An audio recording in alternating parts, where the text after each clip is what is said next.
The Sakari High Council chamber fell silent as Elder Vextra hobbled to the center podium. Her iridescent scales had long since faded to a dull gray, and her once proud crest now drooped with age. But her eyes, those famous multifaceted eyes that had witnessed humanity's emergence onto the galactic stage, still burned with an intensity that commanded attention. "You summoned me," she began, her translator converting her harmonic whistles into standard galactic common, "to understand why the defensive pact is advocating for peace with the humans, rather than the containment strategy proposed by our military advisors." She paused, surveying the assembled council members with all four eye stalks. "To understand that, you must first understand how catastrophically wrong we were about humans during first contact." The chamber's atmospheric processors hummed softly as she adjusted her stance. Most of the younger council members had only seen humans in data feeds or trade negotiations. They hadn't been there. They hadn't seen. 80 cycles ago, when our long-range scouts first detected their radio signals, we dismissed them as primitive. Their ships used chemical propulsion. Their weapons rely on kinetic impact and crude explosives. Their cities still burned hydrocarbons for energy. Vextra's secondary arms twitched in remembered embarrassment. We categorized them as a Class 3 pre-FTL civilization. Primitive tool users who had barely escaped their gravity well. She activated the chamber's holographic display, showing the first human vessel they had encountered. It was ugly by Sakari standards, all sharp angles and exposed structural elements, with none of the elegant biomechanical integration that marked advanced spacecraft design. We sent a single diplomatic vessel to make contact, one ship, minimally armed, as per standard procedure for engaging primitive species. Her voice took on a harsh edge. "The humans detected our deceleration burn from 3 light minutes out. By the time we reached their outer system, they had mobilized their entire fleet." The display shifted, showing grainy footage of Earth's first defensive line. Dozens of those ugly ships, arranged in what the Sakari had initially dismissed as a crude formation. We thought they were posturing, showing off their limited military capability as primitive species often do. Our captain decided to demonstrate our technological superiority by passing through their formation without acknowledging it. Vextra's crest flickered with ancient anxiety. That's when we learned our first lesson about humans. They don't posture. The footage showed the human ships suddenly accelerating, their formation dissolving into what looked like chaos. But it wasn't chaos. It was something the Sakari had never seen before, a combat doctrine that prioritized individual initiative over collective coordination. They disabled our engines with targeted kinetic strikes we never saw coming. Primitive railguns, firing chunks of metal at relativistic speeds. No energy signature to detect. No plasma trail to track. Just physics. She clicked in disapproval.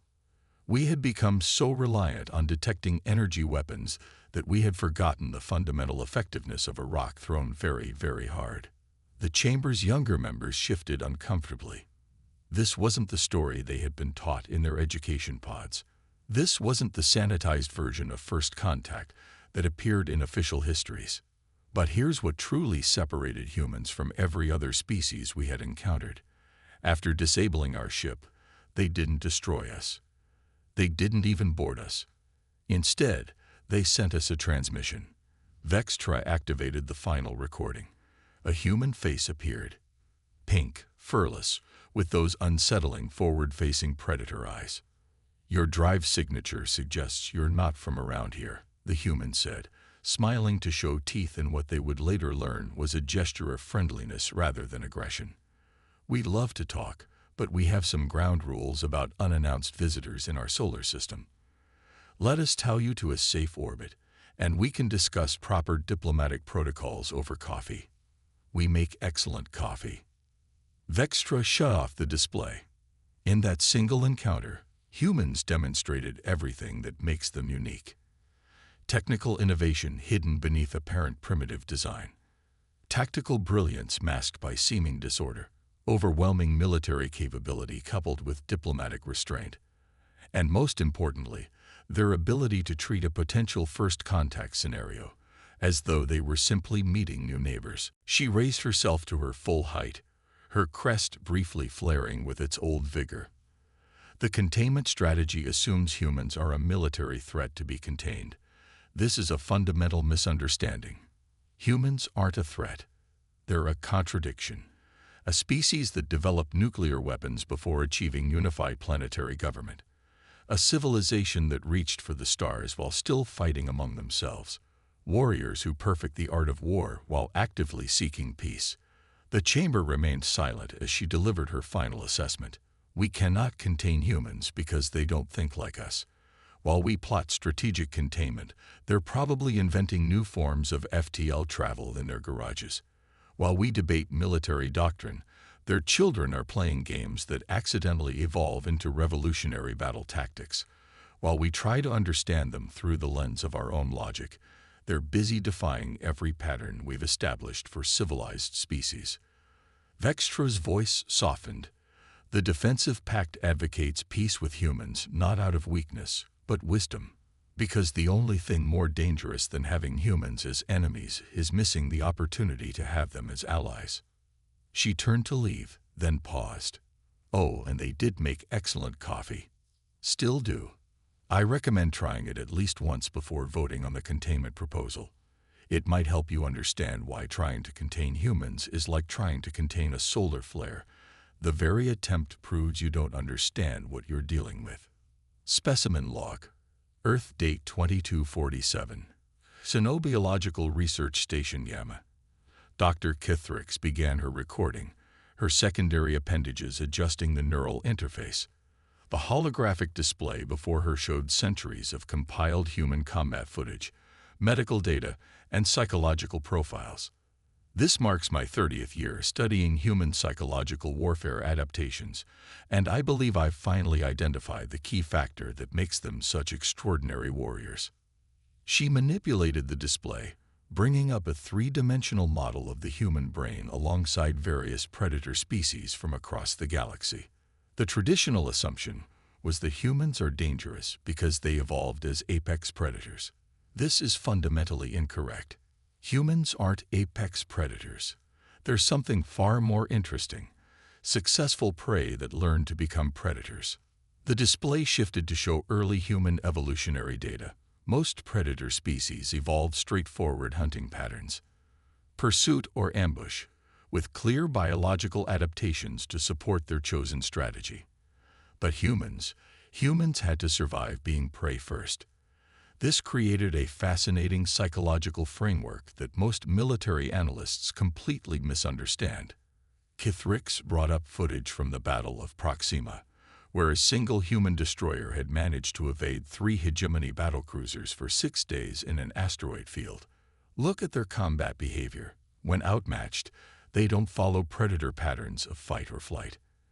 Instead, they demonstrate what I call prey-predator hybridization. They combine prey species survival instincts with predator hunting patterns in ways that make no sense to conventional military doctrine.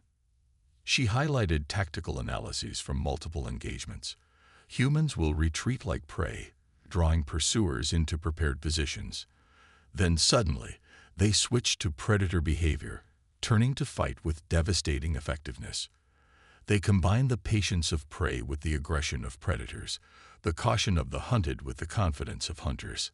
The display showed human civilian behavior patterns, but here's what makes them truly unique. They maintain these survival adaptations even after becoming a technological civilization. Most species lose their edge as they advance. Not humans. They turn their evolutionary survival mechanisms into cultural touchstones. They make games of them. Entertainment. Their children play hide and seek, literally practicing predator-prey behavior patterns for fun. Thrix pulled up psychological profiles of human military personnel. Their military training is fascinating. While most species train soldiers to overcome fear, humans train them to use it.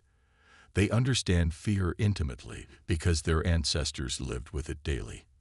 They don't see it as a weakness to be eliminated, but as a tool to be harnessed. She paused the display on an image of human children playing a war game with projected laser weapons. And this is perhaps most crucial. They teach their young to combine play with combat scenarios. While our species carefully separate violence from recreation, humans blur the line deliberately. They turn warfare into a game, which paradoxically makes them better at actual combat because they learn to think creatively under pressure. The holographic display shifted to show comparative stress response data. During the siege of New Mars, we recorded human soldiers maintaining combat effectiveness under stress levels that would incapacitate most species. But here's the fascinating part. They weren't suppressing their fear response. They were using it, channeling it. Their bodies were flooding with adrenaline and cortisol, and they were converting that chemical cocktail into enhanced performance. Kithrix brought up social behavior patterns. Even their social structures reflect this prey-predator duality. They form tight-knit groups like prey species, but they defend territory like predators.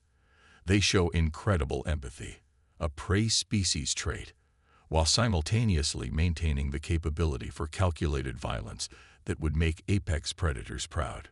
The display showed footage from the end of the Hegemony War, where human forces had defeated a numerically superior enemy through a combination of unconventional tactics and psychological warfare. Their military success doesn't come from superior technology or numbers. It comes from being simultaneously predator and prey, hunter and hunted. They think in terms of both escape routes and attack vectors. They plan for both flight and fight simultaneously. She pulled up data from the recent frontier skirmishes. Look at this pattern. When cornered, most species either surrender or fight to the death. Humans, they get creative.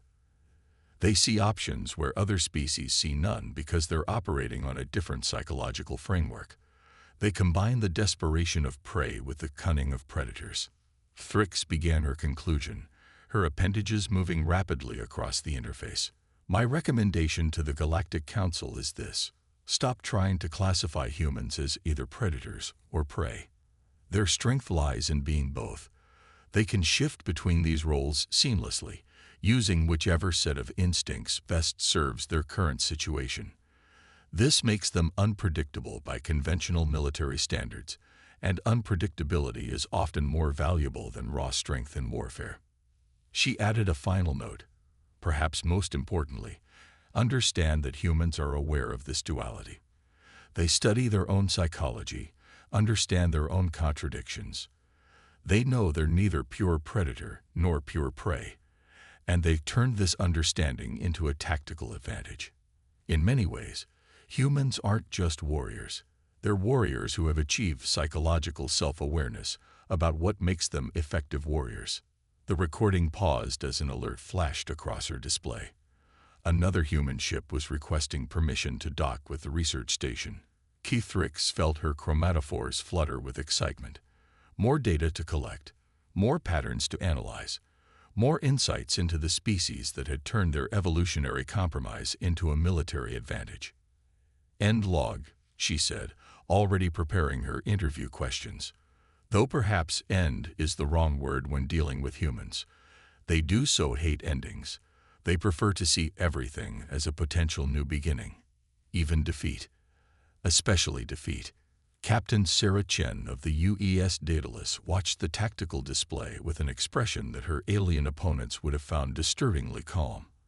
Her ship, along with 3 other human vessels, was trapped in the Helios Nebula by a Concordat battle fleet that outnumbered them 6-1. Status report, she ordered, eyes never leaving the swirling patterns of enemy formations. The Concordat ships moved with mathematical precision, their neural-linked crews operating with perfect synchronization. Beautiful. Predictable. Main reactor at 18%, weapons systems offline, shields failing. Her XO, Commander Rodriguez, reported. The nebula's charged particles are playing hell with our systems. The Concordat ships seem similarly affected, but they've got numbers on their side. Chen smiled, not the warm smile of diplomatic meetings, but the razor-edge smile of a human who'd just spotted an opportunity where others saw only disaster. "Tell me about those charged particles again." Her science officer, Dr. Patel, pulled up the analysis. "Standard ionized gas cloud, but with an unusually high concentration of magnetically reactive elements. It's why both our ships are struggling. The particles interfere with energy weapons and sensor arrays." "And our engineering team, how are they holding up?" Chief Engineer Mackenzie's voice crackled over the comm, Scottish accent thickened by stress. "We've got maybe 20 minutes before the reactor goes critical. Whatever you're planning, Captain, make it quick." Chen's smile widened. "How do you feel about some rapid aerospace engineering? The kind that would make our safety inspectors have heart attacks." The nebula roiled around them, its purple-green clouds occasionally parting to reveal the sleek forms of conquests vessels moving into attack position. They were being methodical, careful. After all, their tactical computers said they had already won. The humans were trapped, damaged, and outnumbered. "Rodriguez, get me the other ship captains. Tight beam communications only." Chen began sketching on her tablet as she waited. When the secure channel opened, she held up her rough diagram. "Ladies and gentlemen, who feels like testing a theory about particle physics?" The next 15 minutes were a blur of activity. Engineers across all 4 ships worked frantically, ripping out safety protocols and repurposing equipment in ways their designers had never intended. The conquests fleet continued their careful approach, no doubt puzzled by the humans' apparent inaction. "They're expecting us to either surrender or make a suicidal last stand," Chen observed, watching the enemy formation. "They still haven't figured out that humans don't believe in no-win scenarios. We just redefine the rules until we find a way to win." Mackenzie's voice came over the comm again, more frantic now. "Modifications complete, Captain, but this is absolutely insane. If the timing's off by even a fraction of a second, then we'll be just as dead as if we did nothing." Chen finished. "All ships, report ready status." One by one, the other captains confirmed their ships had been successfully modified. Chen took a deep breath, savoring the moment. This was what humans lived for. The rush of attempting the impossible, of finding solutions where none should exist. "Execute Plan Thunderbolt on my mark," she ordered. 3, 2, 1, mark. All 4 human ships simultaneously vented their reactor cores into the nebula. But instead of the expected explosions, the superheated plasma was channeled through their hastily modified systems in a precise pattern. The magnetically reactive particles in the nebula caught the plasma, creating a cascading reaction that spread through the cloud like lightning. The conquests ships, their sensors already struggling with the nebula's interference, were caught completely off guard. The electromagnetic pulse created by the reaction overwhelmed their delicate neural link systems. Without the ability to coordinate perfectly, their tight formation became a liability. "All ships, full emergency power to engines," Chen commanded. "Get us out of this soup." Standard randomized evasion patterns. The human ships, their systems stripped down to the most basic mechanical controls, pushed through the chaos they'd created. Behind them, the conquests fleet fell into disarray, their crews struggling to operate ships that were never designed to function without neural link coordination. Hours later, safely regrouped at the rally point, Chen sat in her ready room composing her report. How to explain to command that they'd survived by intentionally creating an artificial electromagnetic storm using their own reactor cores as catalysts. How to convey that the idea had come from watching old videos of terrestrial lightning storms. A message flashed across her screen. The first detailed analysis of what they were already calling the Battle of Thunder Nebula. The conquests had lost no ships but had been forced to retreat with their entire neural link infrastructure in shambles. More importantly, they'd lost something far more valuable: their confidence in fighting humans in nebula terrain. Chen added a final note to her report. Recommend all ships in the fleet be fitted with similar emergency reactor venting modifications.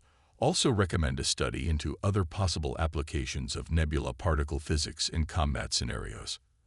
After all, if we can turn a reactor malfunction into a tactical advantage, imagine what we could do with proper preparation. She paused, then added, personal note. The look on the Concordat Admiral's face when we emerged from the electromagnetic storm we created, almost worth the court-martial I'm probably facing for violating about 50 different reactor safety protocols. Almost.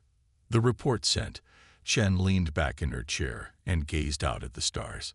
Somewhere out there, the Concordat was undoubtedly analyzing this battle, trying to understand how they'd lost their advantage. They'd eventually figure out the physics, the engineering, the tactics. What they'd never understand was the human drive to attempt the impossible, the instinct to improvise, the absolute refusal to accept defeat. And that, she knew, was humanity's greatest weapon. Not the ability to create impossible solutions, but the unshakable belief that such solutions always exist, just waiting to be discovered. The Grand Archive of the Galactic Concordat was usually silent. Today, it echoed with heated debate as representatives from 17 species discussed the latest human diplomatic proposal. Ambassador Tilara of the Unified Worlds stood at the center, her crystalline form refracting light in patterns that conveyed deep concern. The humans call it the Mutual Defense Initiative, she began, gesturing to the holographic display. On the surface, it appears to be a standard military alliance. But examine the details, and you'll see something unprecedented in galactic history. The display showed footage from recent border conflicts, particularly focusing on human responses to pirate raids on alien colonies. In each case, human forces had arrived first, fought with shocking intensity, and then immediately switched to humanitarian aid. They don't just fight our enemies, Tilara continued. They'd rebuild what was destroyed. They healed the wounded, even enemy wounded. They turned battlefields into reconstruction zones so quickly that many species find it psychologically disturbing. A Valaxian representative interrupted, their tentacles writhing with agitation. This is precisely why we cannot trust them. Their behavior patterns are too erratic. One moment they're unleashing devastating military power, the next they're establishing hospitals and schools. It's unnatural. Tilara's crystalline surface rippled with what passed for amusement among her kind. Unnatural. No. What's unnatural is our assumption that a species must be either warriors or peacekeepers. Humans have simply mastered both roles. The archive's displays shifted to show one of the most notorious recent incidents, the siege of New Ankara. Pirate forces had taken the colony hostage, demanding ransom. The human response had become legendary. They sent in a single negotiator, Tilara narrated as the footage played, a small human female who walked into the pirate stronghold unarmed. She spent 6 hours talking with the pirate leaders. In that time, human special forces had infiltrated the entire facility through maintenance shafts and ventilation systems. The footage showed what happened next. The negotiator stood up, smiled, and said a single phrase, "Time's up."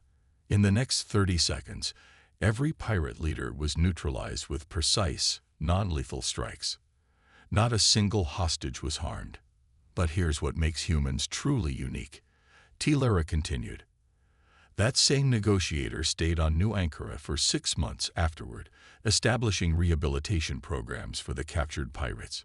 Several former pirates now serve as security consultants for colonial defense forces. The chamber erupted in overlapping voices and electromagnetic pulses of confusion. Tilara waited for quiet before continuing. We've all studied human history. We know they spent millennia fighting among themselves. But look what that crucible created. A species that understands conflict so intimately that they've mastered its resolution. They know precisely how much force to use, when to use it, and most importantly, when to stop using it. She brought up statistics from worlds that had joined human-led defense initiatives. Crime rates down, economic growth up, military security enhanced, but most surprisingly, cultural exchange and artistic expression flourished. The humans have a saying, speak softly and carry a big stick. We initially misunderstood this as simple gunboat diplomacy. We were wrong. It's about having the capability for overwhelming force and the wisdom to rarely use it. The Valaxian representative spoke again. But they're so aggressive in their friendliness. They insist on cultural exchange programs, joint military exercises, even sporting events with potential adversaries. Exactly. Tillera's crystal structure pulsed with emphasis. They don't just want to deter enemies, they want to turn enemies into friends. And they're disturbingly good at it. Do you know what they call their military training programs for alien species? Partnership for Peace. They teach advanced combat techniques and emergency response in the same courses. She displayed footage from one such training program. Alien soldiers learning human martial arts alongside disaster relief protocols. Combat pilots practicing both dogfighting and search and rescue operations. The humans have fundamentally changed the equation of galactic power. It's no longer about who has the strongest fleet or the most advanced weapons. It's about who can maintain peace most effectively. And humans, with their paradoxical combination of overwhelming military capability and genuine desire for peaceful coexistence, are rewriting the rules. Tillera's final display showed the expansion of human influence across the galaxy, not through conquest, but through a web of alliances, trade agreements, and mutual defense pacts. The Mutual Defense Initiative isn't just a military alliance. It's an admission that humans understand something we've all missed. True security comes not from being feared, but from being both feared and loved. They've somehow mastered this impossible balance. She concluded with a warning that sent ripples of concern through the chamber. We can either join them and learn from them, or watch as they reshape galactic civilization without us. They will do it either way. The only question is whether we want to be part of their new paradigm, or become obsolete trying to maintain the old one. The archive fell silent again, but it was a different kind of silence, not the quiet of contemplation, but the hush of a galaxy realizing that everything they thought they knew about power and peace was being fundamentally challenged by a species that had turned their own violent history into a masterclass in conflict resolution. And somewhere on Earth, oblivious to this debate, children played games that seamlessly mixed competition and cooperation, unknowingly practicing the principles that were reshaping galactic civilization. High Admiral Rakesh Singh stood at the viewport of Harmony Station, watching ships from 30 different species dock and depart in an intricate dance of interstellar commerce. 20 years had passed since the formation of the Mutual Defense Initiative, and the galaxy had changed in ways few could have predicted. Quite a view, isn't it? He said to the Hive Queen Bizarra, whose massive form occupied much of the observation deck. Her translator clicked as she processed his words. Like many insectoid species, the Hive Collective had initially been among humanity's strongest opponents. Now they were among their closest allies. Your species continues to confound expectations, Admiral. The Bizarra's harmonic voice resonated. When we first encountered humans, we predicted you would either destroy yourselves or attempt to conquer the galaxy. Instead, you've created this. She gestured with one of her primary limbs at the bustling space station. Harmony Station wasn't just a military installation. It was a symbol. Human engineers had designed it, but every species in the initiative had contributed to its construction. Its very architecture reflected the diversity of its inhabitants, with sections tailored to different atmospheric requirements and gravitational preferences. We didn't create it, Singh corrected gently. We just provided the framework.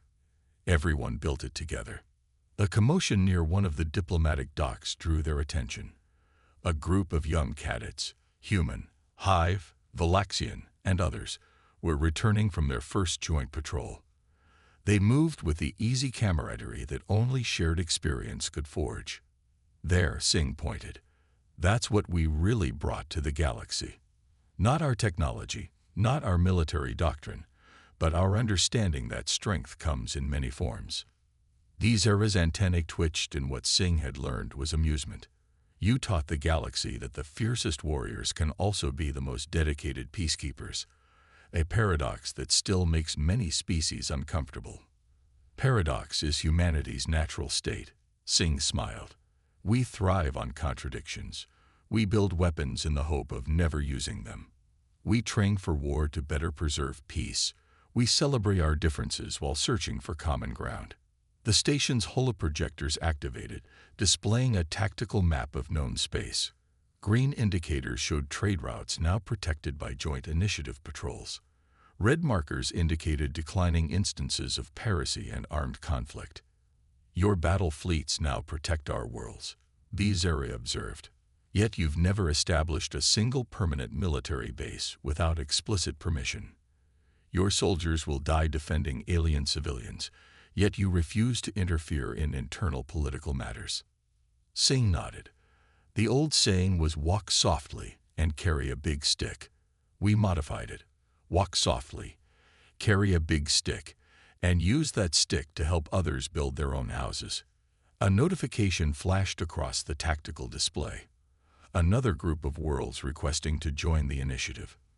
Not out of fear, but out of recognition that humanity's approach to galactic security offered something new. Protection without subjugation. Strength without domination. You know what the truly remarkable thing is. Singh mused. We're becoming obsolete, and it's exactly what we hoped for. Each new generation of initiative officers includes fewer humans. More and more joint patrols are conducted without any human presence at all. Bezara's crystalline eyes reflected the starlight. You're proud of this. Immensely. The best teachers are the ones whose students surpass them. We never wanted to be the galaxy's permanent peacekeepers. We wanted to show that it was possible to be both strong and gentle, fierce and compassionate. The display shifted to show footage from various initiative worlds. Joint military exercises conducted alongside cultural festivals, combat training intermixed with diplomatic education, warrior traditions adapted into peacekeeping protocols.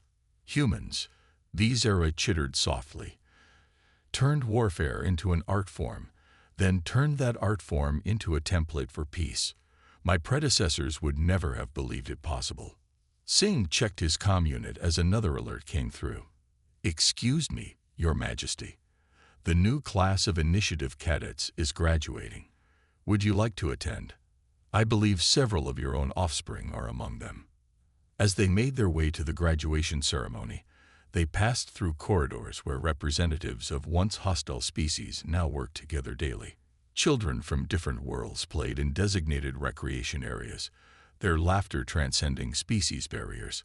Research laboratories hummed with joint projects combining diverse technological approaches.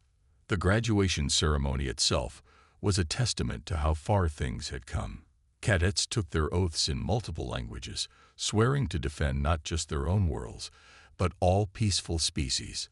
Their uniforms incorporated elements from various martial traditions, creating something new and unique. We call it the Peace of Warriors, Singh explained to Bezara as they watched. Not peace through weakness or fear, but peace through shared strength.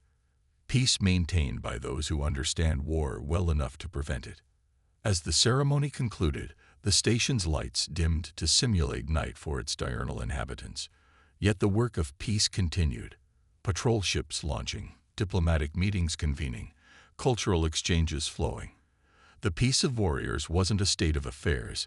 It was a continuous process, an endless vigilance maintained by those who had learned to channel humanity's paradoxical nature into a force for galactic stability. Perhaps, Bezara said as they watched the new graduates celebrate, this is what truly makes humans the galaxy's greatest warriors. Not your ability to win wars, but your ability to make them unnecessary. Singh smiled. The greatest victory is the battle never fought because both sides realize they could achieve more through cooperation than conflict. The stars continued their eternal dance beyond the viewport, watching over a galaxy that had learned one of humanity's most important lessons. True strength lies not in the capacity for violence, but in the wisdom to know when not to use it.